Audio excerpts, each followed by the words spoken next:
નમસ્કાર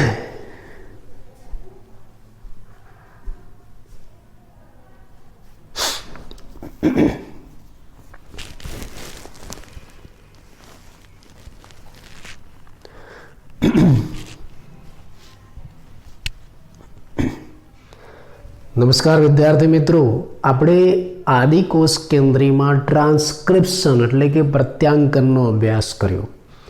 આદિકોષ કેન્દ્રીમાં ટ્રાન્સક્રિપ્શન એકદમ સરળ હતું અને એનું કારણ એમાં એક જ ઉત્સેચક હતો. કયો? ડીએનએ આધારિત આરએનએ પોલિમરેઝ.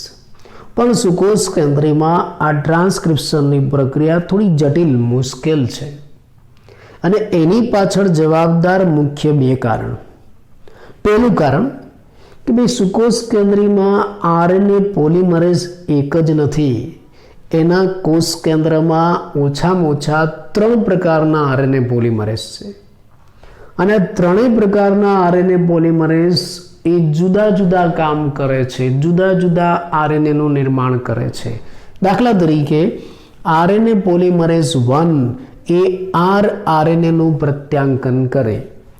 આરએનએ પોલિમરેઝ 2 એ મેસેન્જર આરએનએના પૂર્વ સ્વરૂપનું પ્રત્યાંકન કરે અને આરએનએ પોલિમરેઝ 3 એ ટ્રાન્સફર આરએનએ, 5S આરએનએ અને એસન આરએનએનું પ્રત્યાંકન કરે. એટલે ત્રણેય જુદા જુદા પ્રકારના આરએનએ પોલિમરેઝ ત્રણેય જુદા જુદા પ્રકારના આરએનએ બનાવે છે. RNA polymerase 1 rRNA, RNA polymerase 2 mRNA અને આરએનએ પોલિમરેઝ 3 ટ્રાન્સફર આરએનએ બનાવે, જેના કારણે આ પ્રક્રિયામાં થોડી જટિલતા અથવા તો મુશ્કેલી આવે છે. એક પહેલું કારણ. પ્રશ્ન સ્વરૂપે તમને પૂછાય, ટૂંકનોંધ સ્વરૂપે તમને પૂછાય કે ભાઈ સુકોષ કેન્દ્રીમાં પ્રત્યાંકનની પ્રક્રિયા જટિલ છે, સમજાવો. તો પહેલું કારણ. બીજું અગત્યનું કારણ હું તમને સમજાવું આકૃતિ ઉપરથી, આ પણ ટૂંકનોંધમાં આવે. જો સુકોષ કેન્દ્રીમાં પ્રત્યાંકનની પ્રક્રિયા દરમિયાન જે આરએનએ બને છે, દેખાય છે ને, પ્રત્યાંકનની પ્રક્રિયાથી જે આરએનએ બને છે એ મેસેન્જર આરએનએ નથી હોતા. મેસેન્જર આરએનએનું પૂર્વ સ્વરૂપ પ્રિકર્સર હોય છે HNRNA, હેટ્રોજીનિયસ ન્યુક્લિયર આરએનએ, એવું એને કહેવાય. અને આ જે HNRNA છે ને એ બિનકાર્યક્ષમ છે, નકામું છે એમ કહી શકાય, અથવા તો નિષ્ક્રિય છે, એનો કોઈ ઉપયોગ ન કરી શકાય. એનું કારણ છે કે આ જે HNRNA બન્યા ને એમાં ઇન્ટ્રોન અને એક્ઝોન એવા બંને ભાગ છે. આ જે બ્લેક કલરમાં મેં બતાવ્યા ને એ ઇન્ટ્રોન અને આ વચ્ચે બ્લુ દેખાય છે ને એ એક્ઝોન. એટલે આમાં ઇન્ટ્રોન નકામો ભાગ છે. જો આને સક્રિય કરવા હોય તો આ ઇન્ટ્રોન દૂર કરવા પડે અને આ ઇન્ટ્રોનને દૂર કરવા માટે એક પ્રોસેસ, એક પ્રક્રિયા છે, એમાંથી પસાર થવું પડે, સ્પ્લાઇસિંગ. પણ સ્પ્લાઇસિંગની પ્રક્રિયામાંથી પસાર થતા પહેલા એને બીજી બે પ્રક્રિયામાંથી પણ પસાર થવું પડે, કેપિંગ અને ટેલિંગ. ટૂંકમાં આ જે નિષ્ક્રિય સ્વરૂપ છે, બિનકાર્યક્ષમ સ્વરૂપ છે મેસેન્જર આરએનએનું, HNRNA, એને સક્રિય મેસેન્જર આરએનએમાં ફેરવવો હોય તો 3 તબક્કામાંથી પસાર થવું પડે છે, કેપિંગ, ટેલિંગ અને સ્પ્લાઇસિંગ. આવા 3 તબક્કામાંથી પસાર થવું પડે. શું થશે આપણે વિચારીએ. ચલો, હવે આ પ્રત્યાંકન થઈને આ મેસેન્જર આરએનએનું પૂર્વ સ્વરૂપ બન્યું HNRNA. HNRNA તો નિષ્ક્રિય છે, એમાં ઇન્ટ્રોન, એક્ઝોન એવા ભાગો છે.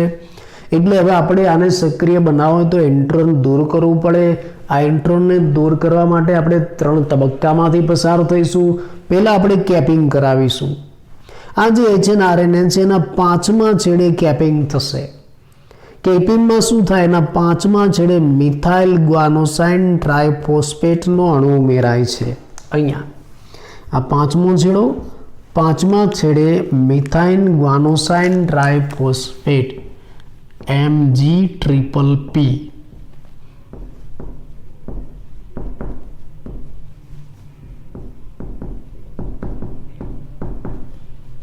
ગ્વાનોસાઇન ટ્રાયફોસ્ફેટ આ એક વિશિષ્ટ પ્રકારનો વિલક્ષણ ન્યુક્લિયોટાઇડ છે જે HNRNA ના 5મા છેડે જોડાય છે.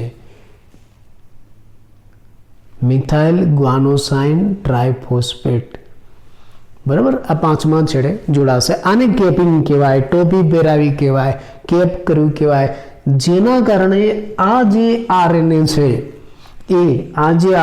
છે એ ન્યુક્લિયસ ઉત્સેચકથી રક્ષણ પામે છે. ન્યુક્લિયસ ઉત્સેચક આ RNA નું વિઘટન કરી શકતો નથી, આ કેપિંગ કરાવ્યું એટલે. ચલો પછી બીજી પ્રોસેસ શું થાય? ટેલિંગ. ટેલિંગમાં શું થશે? ટેલિંગમાં આ જે HNRNA છે એના ત્રીજા છેડે, એનું વિરુદ્ધ બાજુએ, આ ત્રીજા છેડે વિશિષ્ટ પ્રકારના એમિનો એસિડ અહીંયા પણ જોડાય છે. એમાં શું જોડાશે આપણે ખાસ યાદ કરીએ તો એડિનાઇલેટ સમૂહ જોડાશે. આ ત્રીજા છેડે એડિનાઇલેટ સમૂહના 200 થી 300 અણુ જોડાશે. એડિનાઇલેટ સમૂહ જોડાશે, 200 થી 300 અણુ જોડાશે. એટલે જો આ A આવા A વાળા એડિનાઇલેટ સમૂહ છે, 200 થી 300 જોડાશે, જેને આપણે પોલી A ટેલ કહીશું. એને આપણે શું કહીશું? પોલી A ટેલ. એટલે આ પ્રક્રિયાને ટેલિંગ કહેવાય છે. આ પોલી A ટેલ બની એના કારણે એક્ઝોન્યુક્લિયસ ઉત્સેચક છે આ RNA ને નુકસાન નથી કરી શકતો. એનું વિઘટન કરી નથી શકતો, એનો નાશ નથી કરી શકતો. એટલે આ ન્યુક્લિયસ ઉત્સેચકથી આ બંને છેડા એને હવે બચાવશે. પહેલાં આપણે કેપિંગ કર્યું. કેપિંગમાં આપણે શું કર્યું? 5મા છેડે મિથાઇલ ગ્વાનોસાઇન ટ્રાયફોસ્ફેટ ઉમેરી દીધો. પછી ટેલિંગમાં આપણે શું કર્યું? ત્રીજા છેડે આ એડિનાઇલેટ સમૂહ છે ને એને ઉમેરતા ગયા, 200 થી 300 અણુ ઉમેરી દીધા. એટલે આ રીતે હવે આ RNA ન્યુક્લિયસ ઉત્સેચકથી સુરક્ષિત થયું. પછી એનું સ્પ્લાઇસિંગ કરવાનું છે. સ્પ્લાઇસિંગ દરમિયાન શું થશે?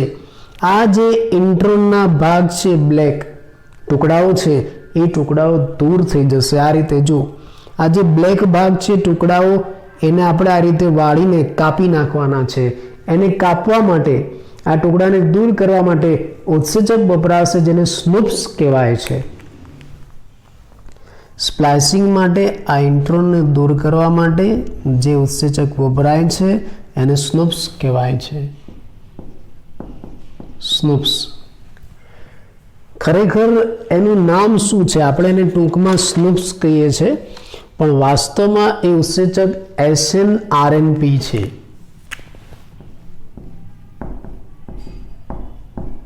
SNRNP ઉત્સેચક.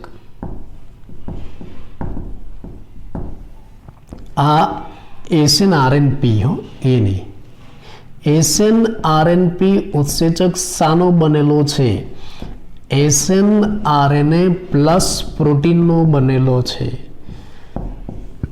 એટલે SNRNA અને પ્રોટીનના સંયોજનથી, મિશ્રણથી આવો SNRNP ઉત્સેચક બનશે, અને જેને ટૂંકમાં આપણે શું કહીશું? સ્નુપ્સ.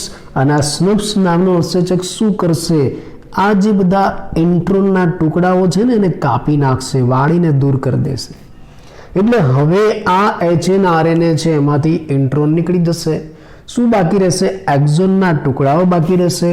અને હવે આ એક્ઝોનના ટુકડાઓ છે ને એ નિશ્ચિત ક્રમમાં એકબીજા સાથે જોડાશે. કયા ઉત્સેચકની મદદથી? ખબર છે? લાઇગેઝ ઉત્સેચકની મદદથી. લાઇગેઝ એટલે જોડવું. લાઇગેઝ આ બધાને જોડી દેશે, આ ટુકડાઓને.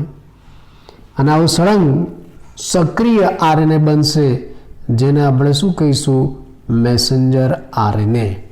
તો સુકોષ કેન્દ્રીમાં આ એક બીજી જટિલતા છે કે ડાયરેક્ટ મેસેન્જર RNA નથી વપરાતો. HNRNA બને છે, પછી અમુક પ્રોસેસમાંથી પસાર થાય છે, પછી સક્રિય મેસેન્જર RNA બને છે. એટલે એક જટિલ પ્રક્રિયા છે.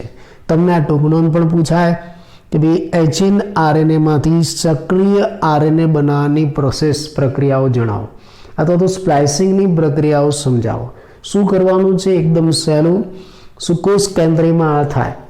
સુકોષ કેન્દ્રીમાં પહેલા જે આરએનએ બન્યું ટ્રાન્સક્રિપ્શનથી, પ્રત્યાંકનથી, મેસેન્જર આરએનએથી એચએન આરએનએ છે જે નિષ્ક્રિય છે, બિનકાર્યક્ષમ છે અને આપણે સક્રિય બનાવવાનું છે. કેમ નિષ્ક્રિય છે? કેમ કે એના પર ઇન્ટ્રોન અને એક્ઝોન બંને ભાગ છે. ઇન્ટ્રોન નકામો છે અને દૂર કરવો છે. પહેલું કામ આપણે શું કર્યું? કેપિંગ, ટોપી પહેરાવી. કોની ટોપી પહેરાવી? મિથાઇલ ગ્વાનોસાઇન ટ્રાઇફોસ્ફેટની ટોપી પહેરાવી 5મા છેડે. પછી પૂંછડી લગાવી. કયા છેડે? 3જા છેડે પૂંછડી લગાવી. કોની? એડિનાઇલેટ સમૂહની લાંબી પૂંછડી લગાવી. પતંગમાં લગાવો ને એવી 200 થી 300 વાળી પોલી એ ટેલ. પછી આ બંને આ ટોપી અને પૂંછડીના કારણે આ જે આરએનએ છે ન્યુક્લિયસ ઉત્સેચકથી બચી શકે છે. પછી સ્પ્લાઇસિંગ કરાવવાનું છે. એના માટે જરૂર પડશે ઉત્સેચકની સ્નુપ્સ. સ્નુપ્સ એટલે SNRNP. SNRNP એ શાનું સ્વરૂપ છે? SNRNP એ SNRNA અને પ્રોટીનનું સંયોજન છે. આ ઉત્સેચક આ ઇન્ટ્રોન છે બધા એને કાપીને દૂર કરી નાખશે. પછી એક્ઝોનના છેડા જે છૂટા થયા છે ટુકડાઓ એને જોડવા માટે લાઇગેઝ વપરાશે અને આવો સક્રિય મેસેન્જર આરએનએ બની જશે. એટલે આમ સુકોષ કેન્દ્રીમાં આ બે કારણોથી આ જે પ્રત્યાંકનની પ્રક્રિયા છે આદિકોષ કેન્દ્રી કરતા જટિલ છે. ચલો હવે આરએનએ બની ગયું મેસેન્જર આરએનએ. પછી આવું મેસેન્જર આરએનએ કોષ કેન્દ્રમાંથી કોષ રસમાં આવે. કેમ કે આ પ્રક્રિયા સુકોષ કેન્દ્રીમાં, પ્રત્યાંકનની પ્રક્રિયા કોષ કેન્દ્રમાં થાય. એટલે આ મેસેન્જર આરએનએ જે બન્યું કોષ કેન્દ્રમાંથી ક્યાં આવશે? કોષ રસમાં. અને પછી બીજી પ્રક્રિયા ચાલુ થશે. કઈ? ભાષાંતરણ, ટ્રાન્સલેશન. કેવી રીતે થાય એની આપણે શરૂઆત કરીએ. ચલો.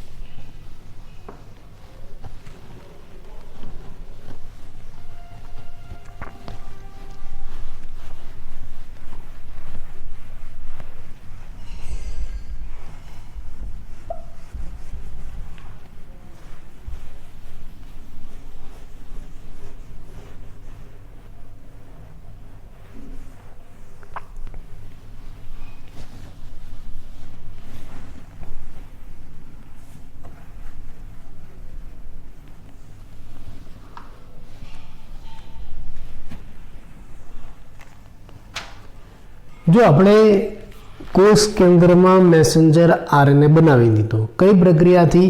પ્રત્યાંકનની પ્રક્રિયાથી. એટલે પ્રત્યાંકનની પ્રક્રિયામાં શું થયું?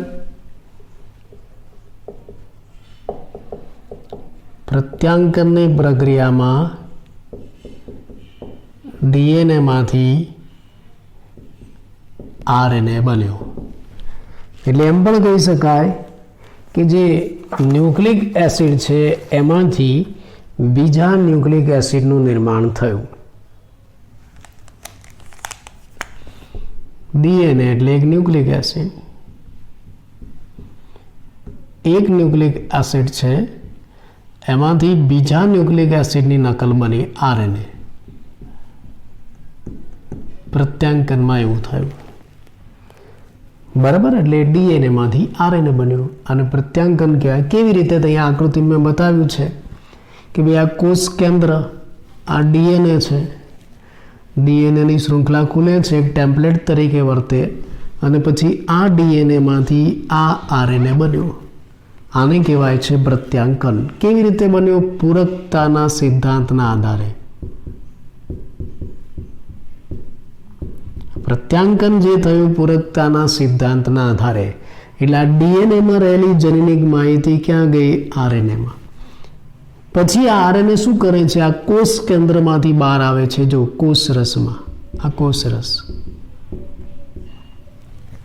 આરએનએ કોષ કેન્દ્રમાંથી બહાર આવે છે કોષ રસમાં, આ કોષ રસમાં. અને ત્યાં શું કરાવે છે? ત્યાં આવું પ્રોટીન બનાવે છે.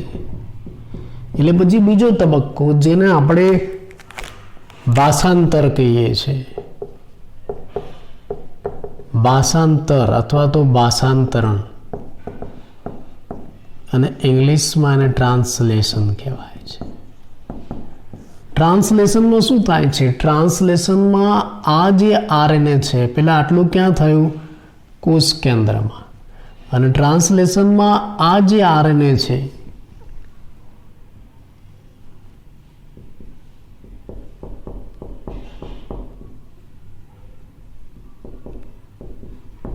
આરએનએ એમાંથી પ્રોટીન બને છે.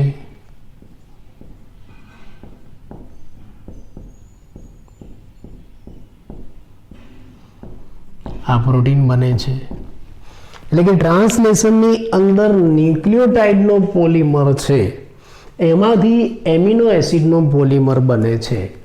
આ ન્યુક્લિયોટાઇડનો પોલિમર કહેવાય.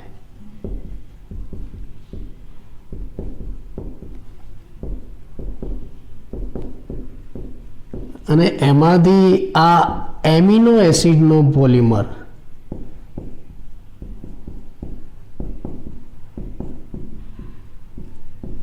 ન્યુક્લિયોટાઇડના પોલિમરમાંથી એમિનો એસિડનો પોલિમર બને છે. પ્રોટીન એટલે એમિનો એસિડ. એટલે ટ્રાન્સલેશનમાં શું થયું? આ ન્યુક્લિયોટાઇડનો પોલિમર છે એમાંથી આ પ્રોટીન એટલે કે એમિનો એસિડનો પોલિમર બને છે. કેવી રીતે બનતો હશે? અહીંયા પૂરકતાનો સિદ્ધાંત તો લાગુ ના પડે હો. એવી કોઈ પણ થિયરી નથી સૈદ્ધાંતિક રીતે કે જે એવું સમજાવે કે અહીંયા પૂરકતાનો સિદ્ધાંત લાગુ પડે છે. એવું કોઈ થિયરી નથી. એવું કોઈ પણ રીતે સાબિત થતું નથી કે અહીંયા પૂરકતાનો સિદ્ધાંત લાગુ પડે છે. હા, પણ એવું સાબિત થાય છે કે ભાઈ આ ન્યુક્લિક એસિડમાં જરા પણ પરિવર્તન થાય ને તો એના કારણે આ એમિનો એસિડનો ક્રમ બદલાઈ જાય છે. એનો મતલબ કે આ ન્યુક્લિક એસિડ અને આ એમિનો એસિડ વચ્ચે કંઈક સંબંધ તો છે. ભલે આ ન્યુક્લિક એસિડમાંથી આ એમિનો એસિડ એટલે કે આ પ્રોટીન નથી બનતા પૂરકતાના સિદ્ધાંતથી, પણ કંઈક સંબંધ છે. સંબંધ કયો? હવે આપણે શોધવાનો છે. જેમ આ ડીએનએમાંથી આરએનએ પૂરકતાના સિદ્ધાંતના આધારે બન્યો, ક્યારે? પ્રત્યાંકનમાં. એમ ટ્રાન્સલેશનમાં આરએનએમાંથી પ્રોટીન બનશે એટલે ન્યુક્લિયોટાઇડના પોલિમરમાંથી એમિનો એસિડનો પોલિમર બને છે. પણ આ ન્યુક્લિયોટાઇડના પોલિમરમાંથી એમિનો એસિડનો પોલિમર કેવી રીતે બનતો હશે? પૂરકતાના સિદ્ધાંતના આધારે તો નથી જ બનતો. તો પછી કેવી રીતે બનતો હશે? બીજી એવી પણ સાબિતી છે કે આ બંને વચ્ચે સંબંધ ખરો. કેમ કે જો આરએનએના ન્યુક્લિયોટાઇડમાં કંઈ પણ ફેરફાર થાય, આ ન્યુક્લિક એસિડમાં કોઈ પણ પરિવર્તન થાય તો સીધો આ એમિનો એસિડનો ક્રમ બદલાઈ જાય છે. એટલે આ એમિનો એસિડ અને આ આરએનએના ન્યુક્લિયોટાઇડ વચ્ચે સંબંધ છે.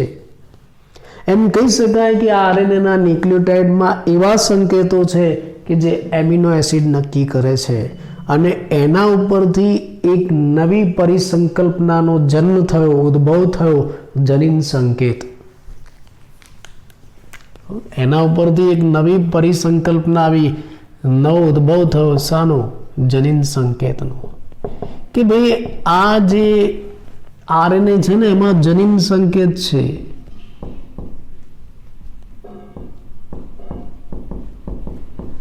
આ જે આરએનએ છે ન્યુક્લિયોટાઇડનો બનેલો, એમાં જનીન સંકેત છે અને એ જનીન સંકેતના આધારે આ પ્રોટીનના એમિનો એસિડ ગોઠવાય છે. એવી નવી સંકલ્પના, હાઇપોથિસિસનો ઉદ્ભવ થયો.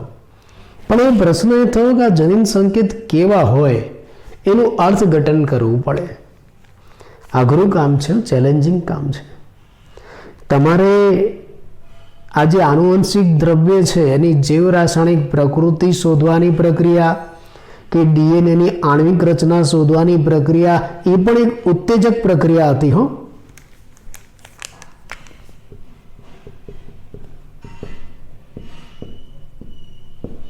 ડીએનએની રચના અને આનુવંશિક દ્રવ્યની જૈવ રાસાયણિક પ્રકૃતિ નક્કી કરવાની પ્રક્રિયા.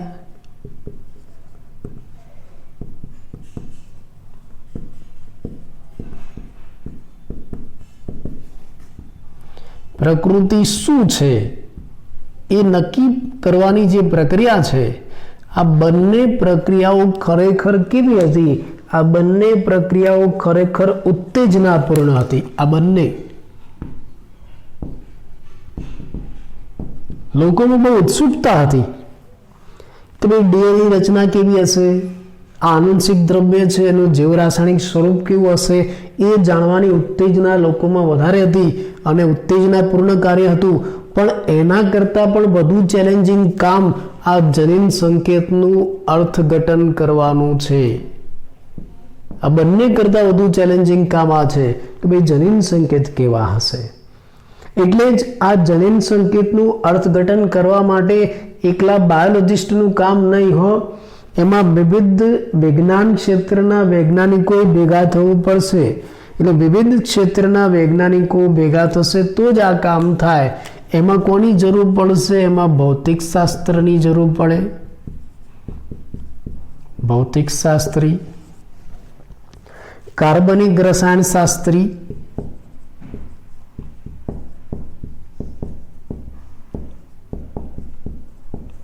જૈવ રસાયણ શાસ્ત્રી, બધા શાસ્ત્રીઓને ભેગા કરવાના છે. અને જનીન શાસ્ત્રી, જનીન વિદ્યા શાસ્ત્રી, આ બધાનો સહયોગ હશે તો તમે જનીન સંકેતનું અર્થઘટન કરી શકો. નહીતર એનું અર્થઘટન કરવું મુશ્કેલ છે. પ્રશ્ન સ્વરૂપે પણ પૂછાય, જનીન સંકેતનું અર્થઘટન કયા વૈજ્ઞાનિકોના સહયોગથી થઈ શકે છે? તો કયા વૈજ્ઞાનિકો? ભૌતિક શાસ્ત્રી, કાર્બનિક રસાયણ શાસ્ત્રી, જૈવ રસાયણ શાસ્ત્રી અને જનીન શાસ્ત્રી. આ બધાનો સહયોગ હોય તો જનીન સંકેતનું અર્થઘટન થાય. ખરેખર જનીન સંકેતનો પહેલો જે વિચાર રજૂ કર્યો ને એ ભૌતિક શાસ્ત્રી હતો, ફિઝિસિસ્ટ હતો, જ્યોર્જ ગેમો.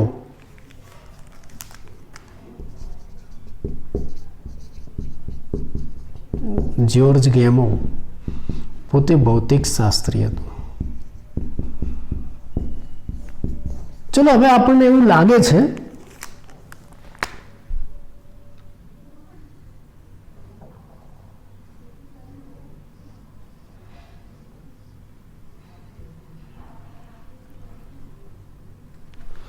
અનુમાન ઉપરથી, આગળના અભ્યાસ ઉપરથી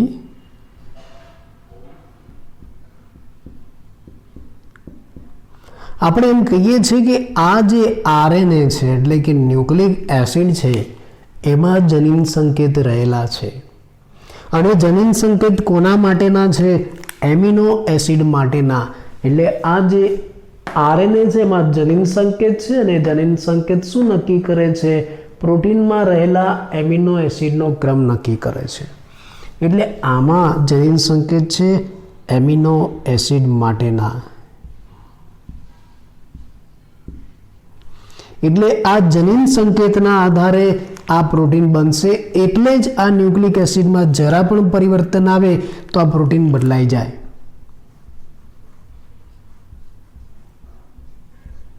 ચલો પ્રોટીન એમિનો એસિડ વાળા બધા એમિનો એસિડ અમે ગોળ ગોળ ટપકા બતાવ્યા છે, બધા એમિનો એસિડ છે. ડબલ એ એટલે એમિનો એસિડ. આ એમિનો એસિડ 1, આ એમિનો એસિડ 2, આ એમિનો એસિડ 3, આ 4, આ 5, 6, 7, 8 વગેરે. તો પછી હવે આ આરએનએ ઉપર જનીન સંકેત કેવો હશે? પહેલું તો શેનો બનેલો હશે? તો જો આરએનએ શાનો બનેલો છે? આરએનએ તો ન્યુક્લિયોટાઇડનો બનેલો છે, ન્યુક્લિયોટાઇડનો પોલિમર. એનો મતલબ કે જનીન સંકેત પણ શાના બનેલા હશે? ન્યુક્લિયોટાઇડના. જનીન સંકેત ન્યુક્લિયોટાઇડના બનેલા હોય.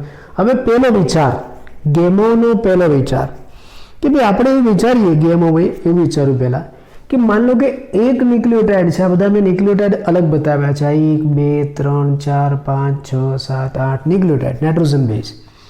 એક ન્યુક્લિયોટાઇડ એક એમિનો એસિડનો સંકેત કરે. માન લો કે આ એક ન્યુક્લિયોટાઇડ આ એક એમિનો એસિડ દર્શાવે, આ બીજો બીજાને, ત્રીજો ત્રીજાને, આ ચોથાને, આ પાંચમાને, આ છઠ્ઠાને, સાતમાને, આઠમાને, આ રીતે એક ન્યુક્લિયોટાઇડ એક એમિનો એસિડનો સંકેત કરે. એનો મતલબ કે જનીન સંકેત એક ન્યુક્લિયોટાઇડનો બનેલો છે. પહેલો ઓપ્શન.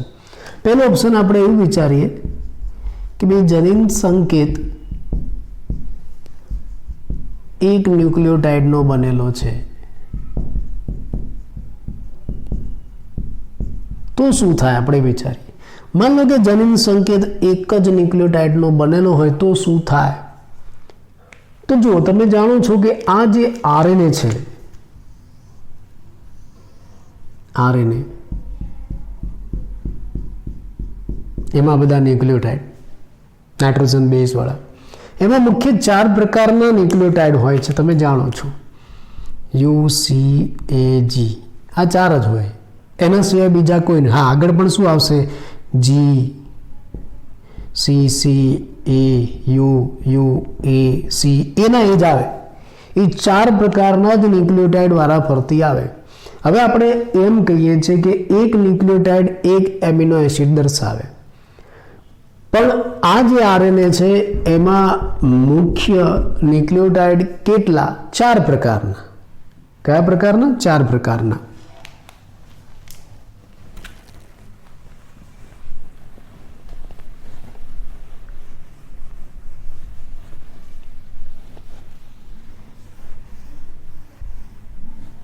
ચલો, પહેલી સંભાવના આપણે વિચારીએ છીએ. ગેમોનો વિચાર છે ને પહેલો વિચાર કર્યો કે ભાઈ આ જનીન સંકેત છે ને એ એક જ ન્યુક્લિયોટાઇડનો બનેલો હશે. આરએનએ ઉપર રહેલો પ્રત્યેક ન્યુક્લિયોટાઇડ એક એમિનો એસિડ દર્શાવે. હવે આરએનએ ઉપર તો મુખ્ય 4 પ્રકારના ન્યુક્લિયોટાઇડ છે, UCAG. માન લો કે આ યુ છે એટલે એ મિથિયોનાઇન દર્શાવે. ચલો, આ સી છે તો એ ફિનાઇલ એલેનિન દર્શાવે. પછી આ એ છે તો એ ટાયરોસિન દર્શાવે. માન લો કે આપણે વિચાર લઈએ. અને આ જી છે ગ્લુટામિક દર્શાવે. આપણે એવું અનુમાન કરીએ, એવું છે નહીં, આપણે કેવું અનુમાન કરીએ. તો તમે જુઓ, આ યુ છે તો સામે કયો એમિનો એસિડ આવશે? મિથિયોનાઇનનો. ચલો, આ મિથિયોનાઇન. પછી આ સી છે તો સામે કયો આવશે એમિનો એસિડ? ફિનાઇલ એલેનિન. ચલો, આ ફિનાઇલ એલેનિન. પછી આ એ છે તો સામે કયો એમિનો એસિડ આવશે? ટાયરોસિન વાળો. ચલો, આ ટાયરોસિન વાળો. પછી આ જી છે તો સામે કયો આવશે? ગ્લુટામિક એસિડ વાળો. ચલો, આ ગ્લુટામિક એસિડ. ફરી પાછું શું આવ્યો? જી તો શું બનશે? Glutamic acid. ડાયરેક્ટ લખું છું, ગ્લુટામિક એસિડ. પછી શું આવે? સી તો શું બનશે? ફિનાઇલ એલેનિન. ફરી પાછું સી આવે, શું બનશે? ફિનાઇલ એલેનિન. એ આવ્યો, એ શું બનાવશે? ટાયરોસિન. યુ આવ્યો, યુ શું બનાવશે? મિથિયોનિન. ફરી પાછો યુ આવ્યો, કયો એમિનો એસિડ બનાવશે? મિથિયોનિન. એ આવ્યો, એ કયો બનાવશે? ટાયરોસિન. સી આવ્યો, સી કયો બનાવશે? ફિનાઇલ એલેનિન. કઈ સમજાયું? કઈ સમજાયું કે નહીં? આના ઉપરથી મેં જે લખ્યું એના ઉપરથી. જો જનીન સંકેત એક જ ન્યુક્લિયોટાઇડનો બનેલો હોય, એટલે એક ન્યુક્લિયોટાઇડ એક એમિનો એસિડ દર્શાવતા હોય, તો તમે જુઓ આમાં કેટલા એમિનો એસિડ આવ્યા? જનીન સંકેત એક જ ન્યુક્લિયોટાઇડનો બનેલો હોય તો આરએનએમાં 4 પ્રકારના જ ન્યુક્લિયોટાઇડ છે, UCAG વાળા જ નાઇટ્રોજન બેઝ છે. તો સામે એમિનો એસિડ કયા બનશે? આ 4 પ્રકારના જ, મિથિયોનિન, ફિનાઇલ એલેનિન, ટાયરોસિન ને ગ્લુટામિક એસિડ. આ બધામાં એના જ ફરીથી આવે છે. જો, મિથિયોનિન, ફિનાઇલ એલેનિન, ટાયરોસિન, ગ્લુટામિક એસિડ, ફિનાઇલ એલેનિન, ટાયરોસિન, મિથિયોનિન, ટાયરોસિન, ફિનાઇલ એલેનિન, એના એ જ આવશે. તો જો જનીન સંકેત એક જ ન્યુક્લિયોટાઇડનો બનેલો હોય તો 4 જ એમિનો એસિડને ઓળખી શકાય. 4 થી વધારે એમિનો એસિડને ન ઓળખી શકે. અને કોષની અંદર તો કેટલા એમિનો એસિડ છે? કોષની અંદર તો 20 પ્રકારના એમિનો એસિડ છે. એનો મતલબ કે જનીન સંકેત એક ન્યુક્લિયોટાઇડનો નહીં બનેલો હોય. ચલો, આ પહેલું. તો બીજું ઓપ્શન, જનીન સંકેત 2 ન્યુક્લિયોટાઇડનો બનેલો હોય.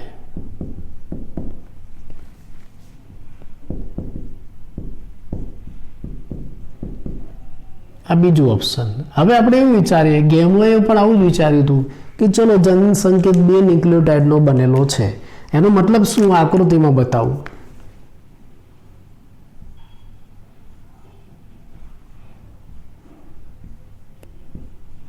હું ન્યુક્લિયોટાઇડ આ રીતે દોરું છું, બરાબર, અલગ અલગ તમને દેખાય એટલે આ ન્યુક્લિયોટાઇડ છે. Nitrogen base.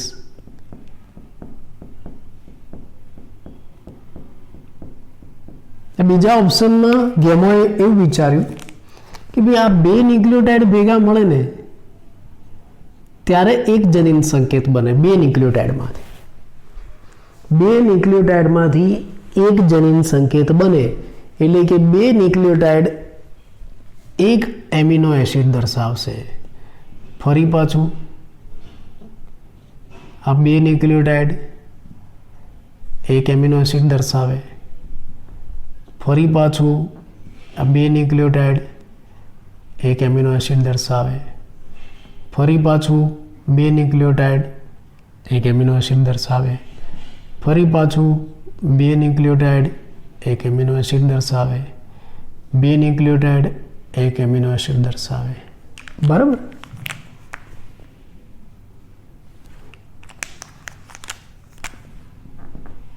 આ બે ન્યુક્લિયોટાઇડ એક એમિનો એસિડ દર્શાવે. અને આલા બીજું ઓપ્શન કે ભાઈ એક ન્યુક્લિયોટાઇડ એક એમિનો એસિડ નહીં દર્શાવે. જો એક ન્યુક્લિયોટાઇડ એક એમિનો એસિડ દર્શાવશે તો તમે 4 પ્રકારના જ એમિનો એસિડને ઓળખી શકો, અને કોષમાં તો 20 પ્રકારના એમિનો એસિડ છે. તો બીજો ઓપ્શન, માન લો કે બે ન્યુક્લિયોટાઇડ જોડાઈને એક એમિનો એસિડ દર્શાવે, એક જનીન સંકેત બનાવે. બે ન્યુક્લિયોટાઇડ જોડાઈને જનીન સંકેત બનાવે અને જનીન સંકેત એક એમિનો એસિડને ઓળખે. આ બીજો જનીન સંકેત બીજાને, આ ત્રીજો ત્રીજાને, આવું થશે. તો આ બે ન્યુક્લિયોટાઇડ એકબીજા સાથે જોડાવાની સંભાવના કેટલી? આરએનએમાં ન્યુક્લિયોટાઇડ 4 છે. આ 4 પ્રકારના ન્યુક્લિયોટાઇડ એકબીજા સાથે જોડ બનાવવાની સંભાવના કેટલી? આપણે સંભાવના વિચારીએ. UCAG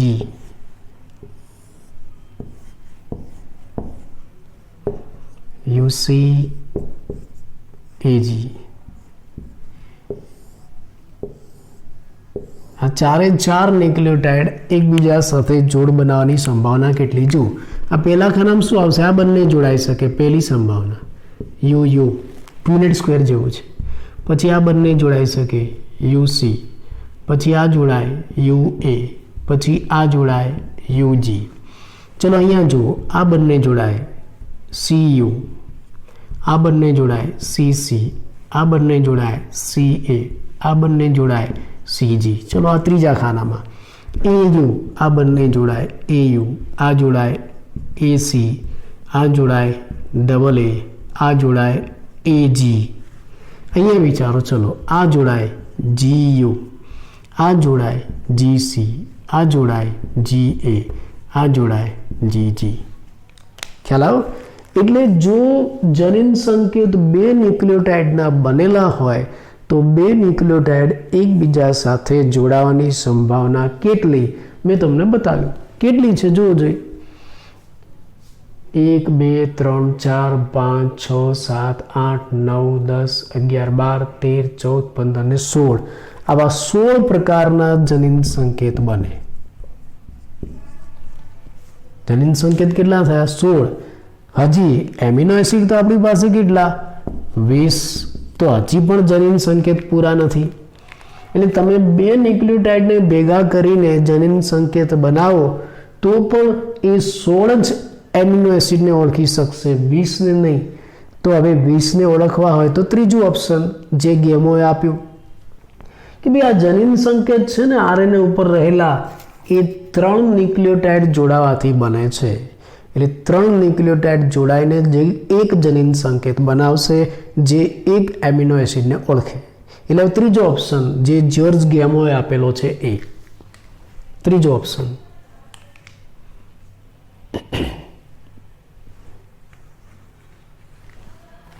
આકૃતિમાં અહીંયા બતાવું.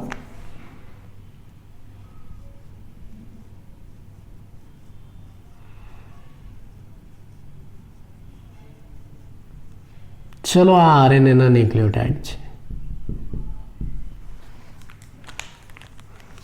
એમાં નાઇટ્રોજન બેઝ છે.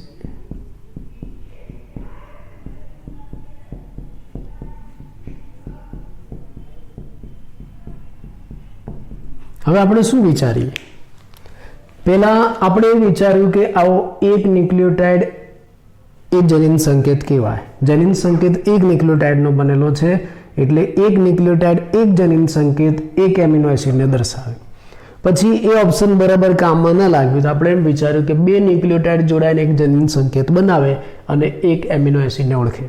પણ એ કામમાં ન લાગ્યું, એમાં તો 16 જનીન સંકેત જ બન્યા. તો ત્રીજો ઓપ્શન, 3 ન્યુક્લિયોટાઇડ જોડાઈને એક જનીન સંકેત બનાવે.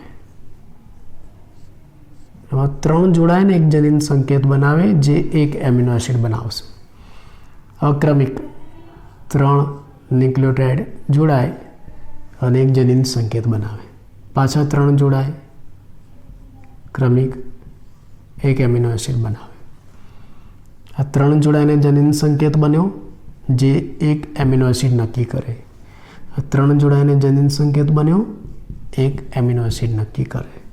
એટલે એને કહ્યું કે જનીન સંકેત, ગેમો એવું સાબિત કર્યું કે ભાઈ આરએનએ ઉપર જે જનીન સંકેત છે ને 3 ન્યુક્લિયોટાઇડના બનેલા છે. એટલે બીજા શબ્દમાં કેવું હોય તો ત્રિઅક્ષરી છે. એક ન્યુક્લિયોટાઇડ એટલે એક અક્ષર, એટલે જનીન સંકેત ત્રિઅક્ષરી છે.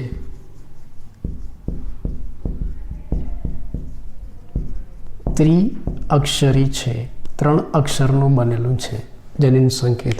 અને એની સંભાવના કેટલી?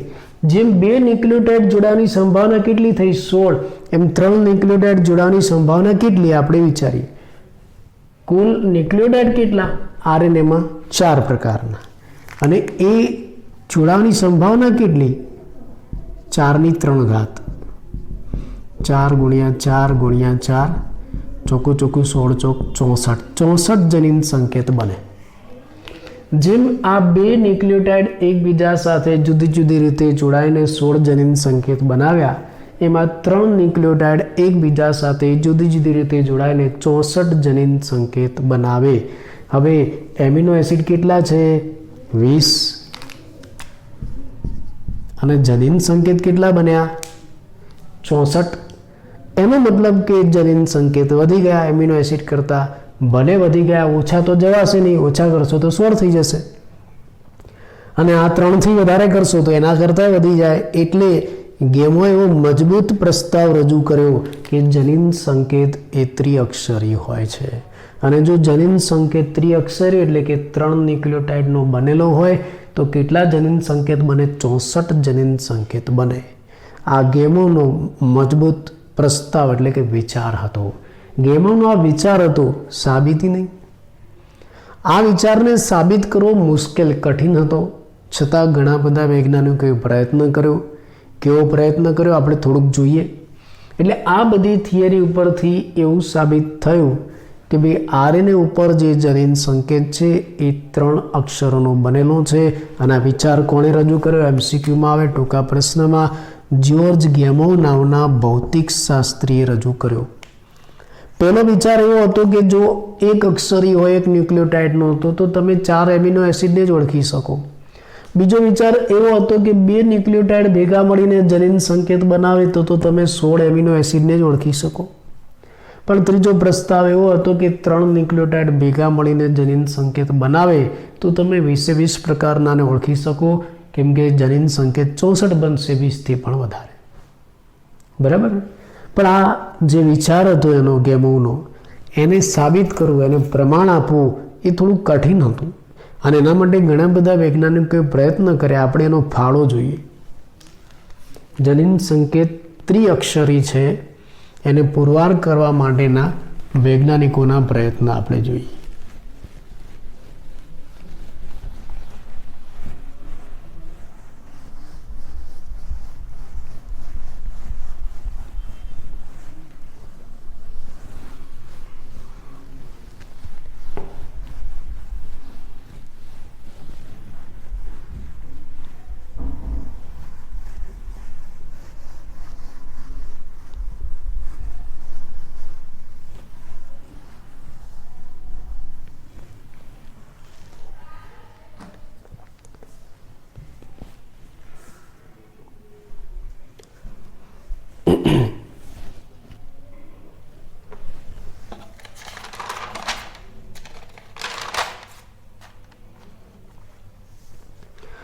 સૌથી પહેલા ડોક્ટર હરગોવિંદ ખોરાના.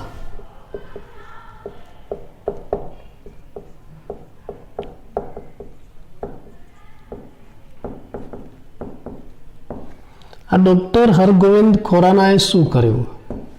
પ્રયોગશાળાના સાધનોનો ઉપયોગ કરીને રાસાયણિક રીતે નાઇટ્રોજન બેઝને જોડીને,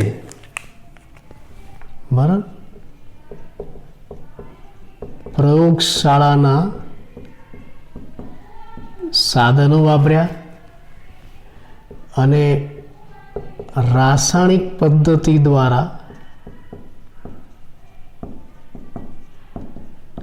નિશ્ચિત પ્રકારના નાઇટ્રોજન બેઝને જોડીને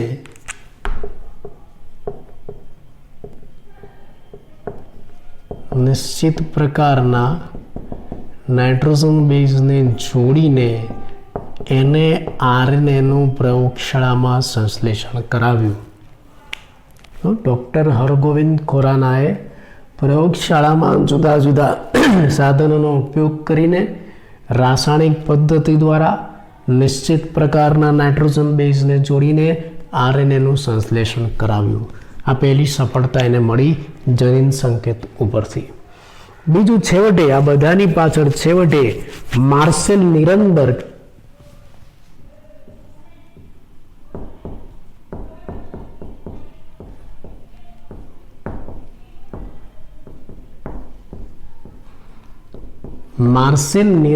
નામના વૈજ્ઞાનિકે પ્રોટીન સંશ્લેષણ માટેની સેલ ફ્રી સિસ્ટમ સમજાવી પ્રયોગશાળામાં.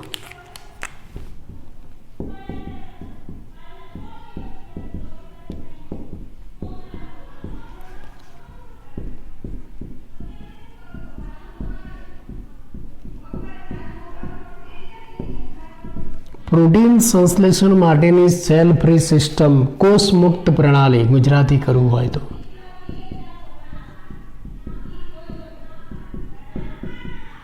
કોષ મુક્ત પ્રણાલી આપી અને આ કોષ મુક્ત પ્રણાલી છે એ જનીન સંકેતના અર્થઘટન માટે ખૂબ જ ઉપયોગી હતી. જનીન સંકેતના અર્થઘટન માટે ખૂબ જ ઉપયોગી.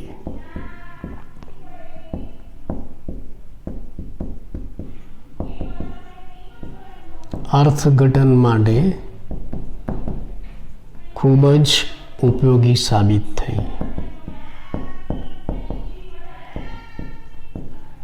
અને પછી તો ઉત્સેચકની મદદથી પણ આરએનએનું સંશ્લેષણ કરવામાં આવ્યું ઉત્સેચકીય પદ્ધતિ દ્વારા.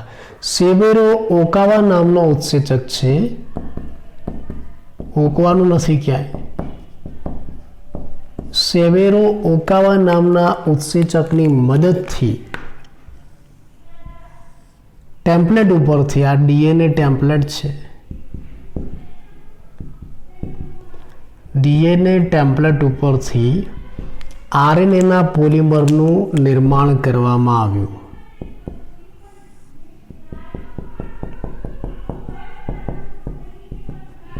પ્રયોગશાળાની અંદર. આ બધાની અંદર જનીન સંકેતનું અર્થઘટન આવે છે. એટલે સેવેરો ઓકાવા ઉત્સેચકની મદદથી ડીએનએ ટેમ્પલેટના આધારે આરએનએ પોલિમરેઝનું નિર્માણ કરવામાં આવ્યું. આ પણ જનીન સંકેત આધારિત પ્રક્રિયા હતી. એટલે જનીન સંકેત ત્રિઅક્ષરી છે એની પ્રાયોગિક સાબિતી આપવા માટે ઘણા બધા વૈજ્ઞાનિકોએ પ્રયત્ન કર્યા, પણ આપણે એકાદ બેની વાત કરી કે ભાઈ હરગોવિંદ ખોરાનાએ પ્રયોગશાળાની અંદર રાસાયણિક પદ્ધતિ દ્વારા નિશ્ચિત પ્રકારના નાઇટ્રોજન બેઝને જોડીને આરએનએ બનાવ્યો.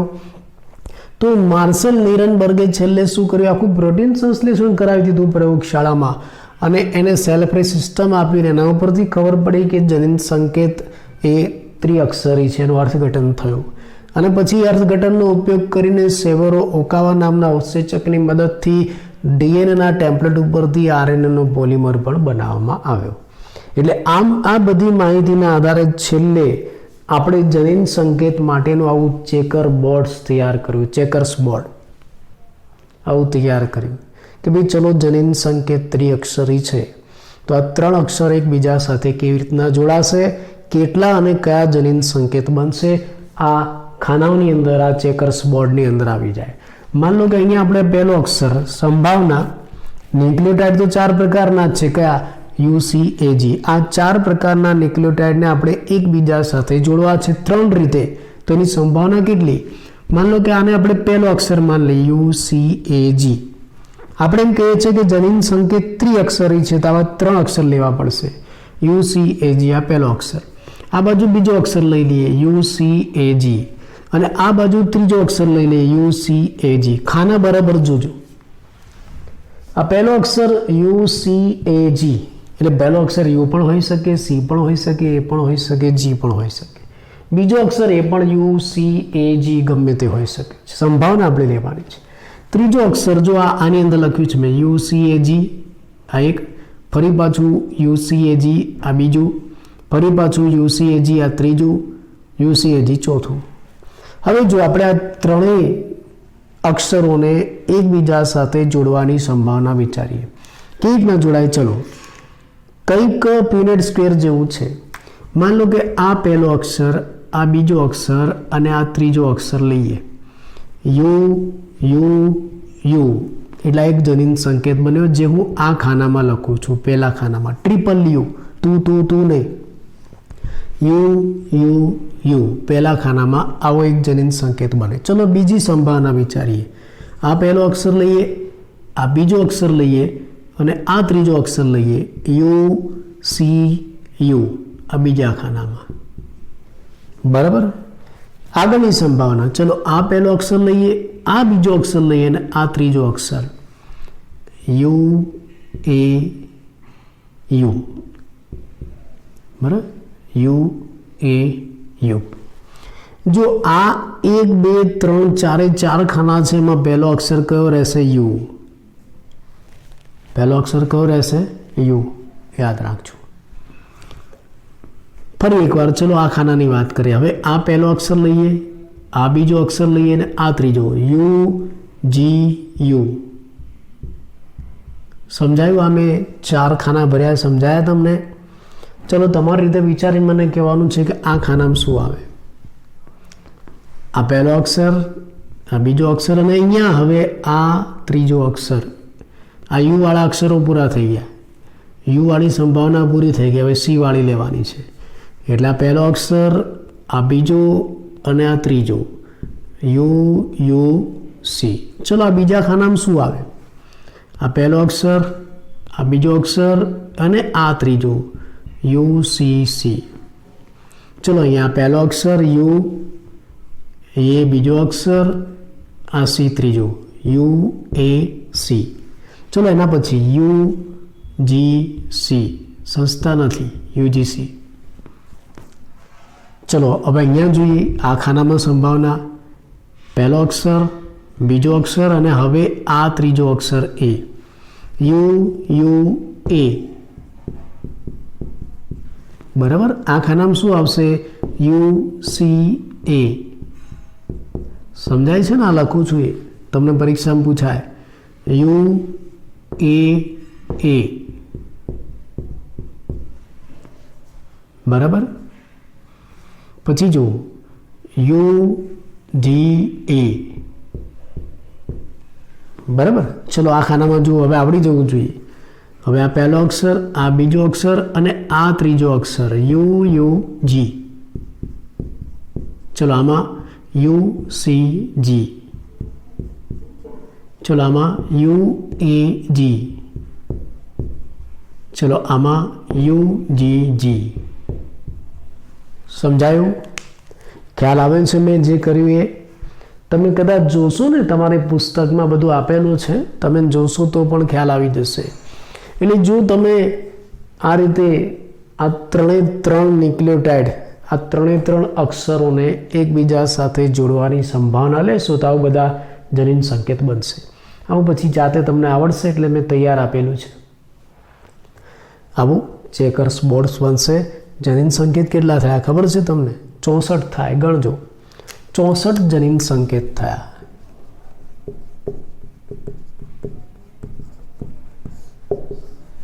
આ ચેકર્સ બોર્ડ બનાવ્યા પછી જે 64 જનીન સંકેત મળ્યા એના ઉપરથી આપણે એના ગુણધર્મો જોઈ શકીએ છીએ. ટૂંક નોંધ સ્વરૂપે અલગથી તમને પૂછાય જનીન સંકેતના ગુણધર્મો જણાવો. આપણે એના ગુણધર્મો જોઈએ. પરીક્ષામાં પૂછાયું ચેકર્સ બોર્ડ દ્વારા જનીન સંકેતની રજૂઆત કરો અને એના ગુણધર્મો જણાવો.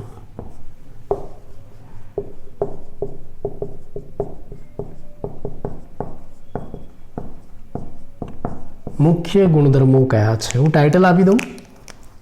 પહેલું ત્રિઅક્ષરી. જનીન સંકેત ત્રિઅક્ષરી છે. બીજું અર્થહીન સંકેત. એમાં કેટલાક અર્થહીન સંકેત પણ આવેલા છે. ત્રીજું અવનત સંકેત પણ જોવા મળે છે. જનીન સંકેત અવનત છે. ચોથું, આ જે જનીન સંકેત છે એનું સતત વાંચન થાય છે. પાંચમું, જનીન સંકેત સર્વવ્યાપી છે, યુનિવર્સલ, સર્વવ્યાપી. પાંચમું. અને છઠ્ઠું, એમાં પ્રારંભિક સંકેત પણ છે. આ જનીન સંકેતના ગુણધર્મો થયા. ટૂંકનોંધ સ્વરૂપે પૂછાય, એમસીક્યુમાં પણ પૂછાય. પેલું આપણે જાણીએ છીએ કે જનીન સંકેત કેવા છે? ત્રિઅક્ષરી, 3 ન્યુક્લિયોટાઇડના બનેલા. એટલે કુલ કેટલા થાય છે? 64. હવે આ 64 જનીન સંકેત છે ને એમાંથી 61 જનીન સંકેત કોઈ એમિનો એસિડ દર્શાવે છે. બાકીના 3 જનીન સંકેત છે ને એ કોઈ પણ પ્રકારના એમિનો એસિડ દર્શાવતા નથી. કોઈ પણ પ્રકારના એમિનો એસિડ માટેના સંકેત આપતા નથી. 3 એવા છે જેને અર્થહીન સંકેત કહેવાય છે, નોન સેન્સ કોડોન કહેવાય છે.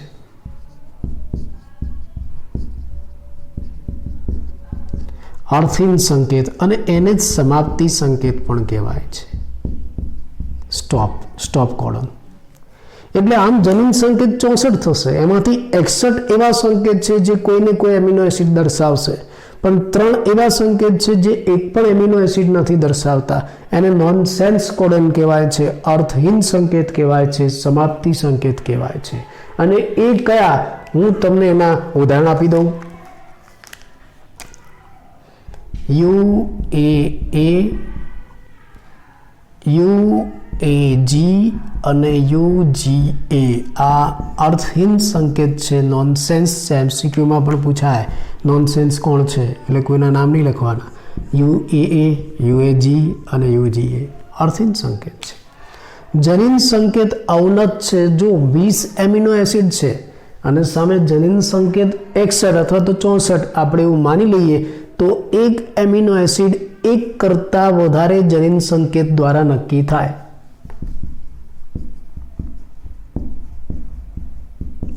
એક એમિનો એસિડ એક કરતાં વધારે જનીન સંકેત દ્વારા નક્કી થાય. આ ગુણધર્મને અવનત, ડીજનરેટ કહેવાય છે. એટલે જનીન સંકેતો અવનત છે. એક એમિનો એસિડ એક કરતાં વધારે જનીન સંકેત દ્વારા નક્કી થાય છે, જેને અવનત સંકેત કહેવાય છે. બીજું, જનીન સંકેતનું સતત વાંચન થાય છે. માન લો કે આ મેસેન્જર RNA હોય ને અને એના ઉપર આ બધા જનીન સંકેત હોય ને, તો જ્યારે એનું વાંચન થાય એટલે કે ટ્રાન્સલેશન થાય તો આ જનીન સંકેતનું સતત વાંચન થાય છે, ક્યાંય વિરામ નથી આવતો. ઇન્ટ્રોન, એક્ઝોન એ બધું નહીં, સતત વાંચી શકાય છે. એટલે સતત વાંચન કરી શકાશે. અગત્યનું, જનીન સંકેત સર્વવ્યાપી છે, યુનિવર્સલ. એનો મતલબ કે આ જનીન સંકેતનું અર્થઘટન છે ને એ દરેક સજીવમાં એક સરખું છે.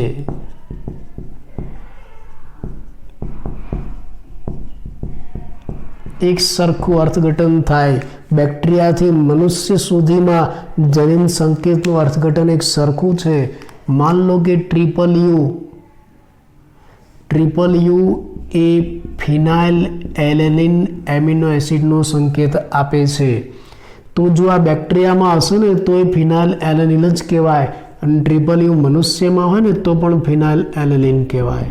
એટલે બેક્ટેરિયામાં પણ એનો અર્થ એક જ થાય છે, મનુષ્યમાં પણ એક જ થાય, કૂતરામાં પણ એક જ થાય, કોઈ પણ સજીવમાં લઈ લો, આ જનીન સંકેતનું અર્થઘટન એક સરખું જ હોય, બધામાં એક સરખી રીતે જ વર્તે છે, એટલે જનીન સંકેત સર્વવ્યાપી છે, યુનિવર્સલ છે એમ કહીએ. અને એક અગત્યની બાબત, એક જનીન સંકેત એવો છે, એક જનીન સંકેત એવો છે, દાખલા તરીકે AUG, જે બે કામ કરે છે. એક તો મિથિયોનાઇન એમિનો એસિડ દર્શાવે છે અને બીજું પ્રક્રિયાનો પ્રારંભ કરાવે છે, એટલે એને પ્રારંભિક સંકેત પણ કહેવાય છે. બરાબર?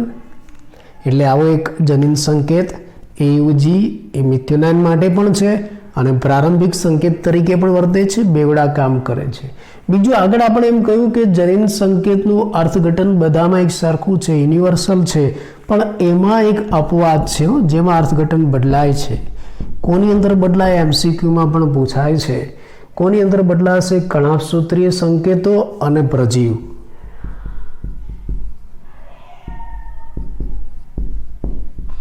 કણાભસૂત્રમાં રહેલા સંકેતોમાં અને પ્રજીવમાં આ જનીન સંકેતનું અર્થઘટન થોડું બદલાય છે. તો આપણે ચેકર્સ બોર્ડથી જે જનીન સંકેત તૈયાર કર્યા, એ જનીન સંકેતમાં આવા ગુણધર્મ રહેલા છે. ફરી એકવાર આપણે એને ટૂંકમાં જોઈ લઈએ. બરાબર? જનીન સંકેતના ગુણધર્મો. જનીન સંકેત ત્રિઅક્ષરી છે, 64 જનીન સંકેત થશે. એમાંથી 61 જનીન સંકેત કોઈને કોઈ એમિનો એસિડ દર્શાવે છે. 3 જનીન સંકેત એવા છે કે જે કોઈ પણ એમિનો એસિડ નથી દર્શાવતા, જેને નોનસેન્સ કોડોન કહેવાય, સમાપ્તિ સંકેત કહેવાય, અર્થહીન સંકેત કહેવાય. એક એમિનો એસિડ એક કરતાં વધારે જનીન સંકેત દ્વારા નક્કી થાય, સ્વાભાવિક, એટલે અવનત સંકેત કહેવાય. જનીન સંકેતને તમે વાંચો એટલે કે એનું ટ્રાન્સલેશન કરાવો તો સતત થાય છે, ક્યાંય વચ્ચે બ્રેક નથી પડતો. સર્વવ્યાપી છે, યુનિવર્સલ છે, દરેક સજીવમાં એનું અર્થઘટન એક સરખું છે, બેક્ટેરિયાથી લઈને મનુષ્ય સુધી એક સરખો અર્થ થશે. હા, અપવાદ છે કણાભસૂત્રીય સંકેતો અને પ્રજીવમાં અપવાદ છે. AUG એવો સંકેત છે કે જે મિથિયોનાઇન પણ દર્શાવે છે અને પ્રારંભિક સંકેત તરીકે પણ વર્તે છે. તો આ જનીન સંકેત શું છે આપણે સમજાવ્યું. એટલે જે મેસેન્જર RNA કોષ કેન્દ્રમાંથી બહાર આવ્યો એની પાસે જનીન સંકેત છે, અને આ જનીન સંકેત 3 ન્યુક્લિયોટાઇડ જોડાવાથી બને છે, ત્રિઅક્ષરી છે. અને આ જનીન સંકેતના આધારે આ એમિનો એસિડ ગોઠવાય છે અને પ્રોટીન બને છે. કેવી રીતે બને એ આપણે આગળ થિયરીમાં જોઈશું.